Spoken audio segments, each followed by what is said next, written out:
जय श्री राम। नमस्कार प्रिय दर्शकों। आज मैं उपस्थित हुआ हूँ ज्योतिष का एक रोचक विषय लेकर कि कौन सा ग्रह किस राशि में कितने अंश तक ऊंच के होते हैं और कितने अंश तक नीच के होते हैं। आइए समझते हैं। हमारे सूर्यदेव मेष राशि में 10 अंश तक ऊंच के होते हैं, तो इसी प्रकार तुला राशि में 10 अंश तक नीच के होते हैं। जो भी ग्रह जितने अंश का ऊंच का बनता है उतने ही अंश का वह नीच का भी बनता है। इसी प्रकार चंद्रदेव वृषभ राशि में 3 अंश तक ऊंच के होते हैं, वृश्चिक राशि में वो बनेंगे 3 अंश तक नीच के। मंगल देव मकर राशि में 28 अंश तक ऊंच के बनते हैं, तो कर्क राशि में 28 अंश तक नीच के बनेंगे। बुध देव कन्या राशि में 25 अंश तक ऊंच के बनते हैं, तो मीन राशि में 25 अंश तक नीच के बनेंगे।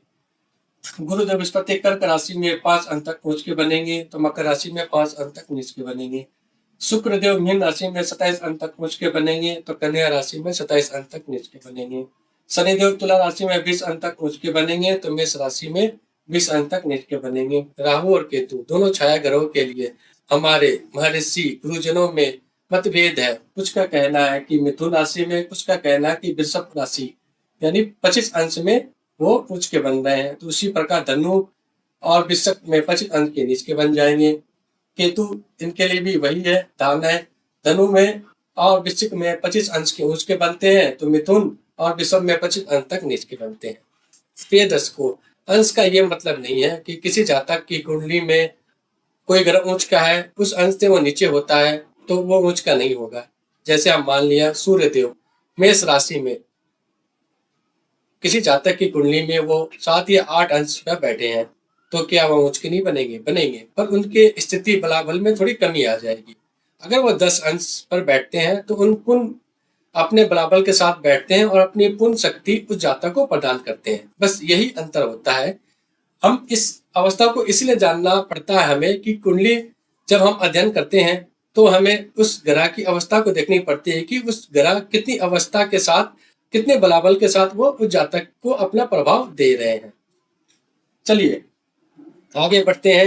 ये हमारा नेचर, यानी हम प्लस और माइनस, माइनस और प्लस, क्योंकि नेचर कुछ भी नया बनाती है तो प्लस माइनस को मिक्स करके बनाती है। जैसे फिजिक्स की वो थ्योरी है, अगर बिजली हमें बनानी है तो प्लस माइनस वायर को मिक्स करना ही होगा। संसार में कुछ भी नया बनता है प्लस माइनस मिक्स करके ही बनता है। जैसे हम हो गए पॉजिटिव, तो हमारा पार्टनर भाव यानी नेगेटिव, प्लस माइनस मिक्स करके।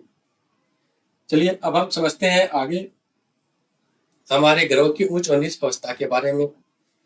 किसी जातक की कुंडली जो कि मेष लगन की बन रही है, सूर्य देव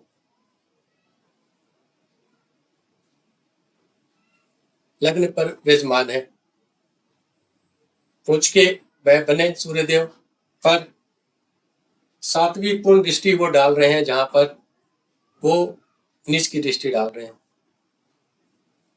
इसी प्रकार तुला लगन की कुंडली अगर बनती है